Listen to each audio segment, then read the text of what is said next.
कांग्रेस अध्यक्ष व सांसद बस्तर दीपक बैज ने संभाग मुख्यालय राजीव भवन जगदलपुर में प्रेस वार्ता आयोजित कर केंद्र की मोदी व छत्तीसगढ़ की सरकार पर निशाना साधते हुए कहा, आज मोदी सरकार देश में बढ़ रही महंगाई को नियंत्रण करने में पूरी तरह फेल हो चुकी है। 100 दिन में महंगाई कम करने के झांसा देकर जनता के प्रति जवाबदेही से मुंह मोड़ ली है। भुखमरी के इंडेक्स पर भारत लगातार नीचे आ गया है। आज देश में बेरोजगारी चरम सीमा पर है। आंकड़ों के अनुसार 45 करोड़ युवा वर्ग केंद्र सरकार की गलत आर्थिक नीतियों के चलते नौकरी की तलाश ही बंद कर चुका है। बेरोजगारी ऐतिहासिक रूप से शिखर पर है। केंद्र की मोदी सरकार की गलत नीतियों के कारण देश की अर्थव्यवस्था गर्त में जा चुकी है। देश की जीडीपी लगातार गिर रही है। देश का कुल कर्ज भार 3 गुना बढ़ गया है। अंतर्राष्ट्रीय बाजार में कच्चा तेल 2014 की तुलना में 20% कम होने के बावजूद डीजल पेट्रोल के दाम बढ़ रहे हैं। मोदी सरकार का ध्यान सिर्फ पूंजीपतियों को मुनाफे देने पर केंद्रित है। काला धन वापस लाएंगे, हर गरीब के खाते में 15 लाख रुपए देंगे। सोचा मैं याद दिला दूं आप लोग के माध्यम से, आज किसी के खाते में 1 रुपए तक नहीं मिला और हर साल 2 करोड़ लोगों को, युवाओं को नौकरी देगी। आदरणीय साथियों, ये देश के लिए प्रधानमंत्री मोदी जी की बहुत बड़ा जुमला था, जिससे देश के युवाओं को सपना दिखाकर केंद्र में सत्तासीन हुए। इसके बाद 1 करोड़ लोगों को भी आज तक नौकरी नहीं मिल पाया। अगर देखेंगे नियमता कि इस 10 साल में 20 करोड़ लोगों को नौकरी मिलना था, लेकिन 1 करोड़ लोगों को भी नौकरी नहीं दे पाई। और तो और नोटबंदी और जीएसटी ने देश का कमर तोड़ दिया और छोटे और स्मॉल मध्यम वर्ग के उद्योग धंधे चौपट हो गए। जहां वहां काम करने वाले मजदूर और युवा बेरोजगार हो गए। बल्कि मोदी सरकार नौकरी देने में सफल नहीं हो पाई, बल्कि लोगों को बेरोजगार ज्यादा किया। और तो और देश में 45 साल का बेरोजगारी का रिकॉर्ड, आज तक देश में सबसे ज्यादा बेरोजगारी का रिकॉर्ड मोदी सरकार ने बनाया, जो 45 साल में आज तक नहीं था। उसके बाद किसानों की आय 2 गुना करेंगे। आपको याद होगा कि आज देश में लगातार पंजाब हरियाणा के किसान एमएसपी को लेकर आंदोलित हैं और उन पर पिछले साल जब उन्होंने 15 महीने धरना दिया, लगभग 700 से अधिक किसानों ने अपनी जान गंवाई।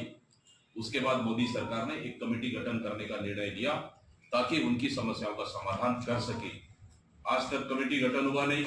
कमेटी अगर गठन भी हुआ तो फॉर्मेलिटी है, एक भी मीटिंग नहीं हुई, किसानों के साथ मीटिंग नहीं हुई, ना एमएसपी पे कोई तय हुआ, ना एमएसपी पे कोई काम हुआ, बल्कि किसानों के साथ झूठ बोलने का काम किया। उसी का नतीजा है कि आज देश भर के किसान दिल्ली में आंदोलित है। उनके ऊपर रबर की गोलियां बरसाई जा रही है, आंसू गैस छोड़े जा रहे हैं और सड़कों पर दीवारें खड़ा किया जा रहा है। और बल्कि सड़कों पर कोई ना जाए, ट्रैक्टर या गाड़ी ना जाए, कीले का दीवार बनाया जा रहा है। आदरणीय साथियों, मैं समझता हूं कि देश की आजादी के बाद सबसे बर्बरता की सरकार ये नरेंद्र मोदी की सरकार है, जो किसानों के साथ दुर्व्यवहार और इस तरह की हरकतें कर रही है। कांग्रेस पार्टी के खाते को सीज करने का काम किया। इसके लिए हम पुरजोर विरोध करते हैं और ये लोकतंत्र की सीधा हत्या है। इसी तरह से जिस तरह से इलेक्ट्रॉन बॉन्ड को गोपनीय रखा गया, उसी तरह से पीएम केयर फंड को भी प्रधानमंत्री केयर फंड को भी गोपनीय रखा गया है, ताकि देश के नागरिकों को उसको ये पैसा कहां से आया, ये पैसा कहां गया, इसको जानने का अधिकार नहीं है। सेम पीएम केयर फंड का बड़ा घोटाला और इलेक्ट्रोल बॉन्ड का ये सबसे बड़ा घोटाला भारतीय जनता पार्टी ने किया है, ताकि देश की जनता को जानने का इसको अधिकार नहीं है। यही प्रधानमंत्री जब गुजरात के मुख्यमंत्री हुआ करते थे, उस समय कहते थे 1-1 रुपए का जानने का अधिकार देश के नागरिकों का है।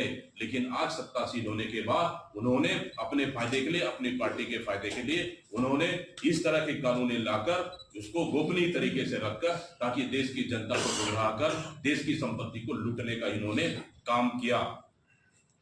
महतारी बंधन के नाम से महिलाओं से धोखा।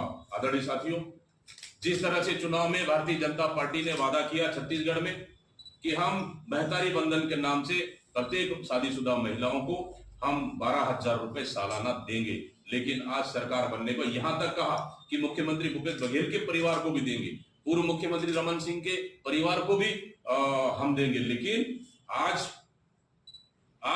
ये क्राइटेरिया भी बांट दिया गया, एपीएल बीपीएल बांट दिया गया, कर्मचारी बांट दिया गया, टैक्स पेयर बांट दिया गया। आखिर क्यों? क्योंकि झूठे सपने दिखाकर हमारे छत्तीसगढ़ की माता बहनों के साथ इन्होंने छलने का काम किया।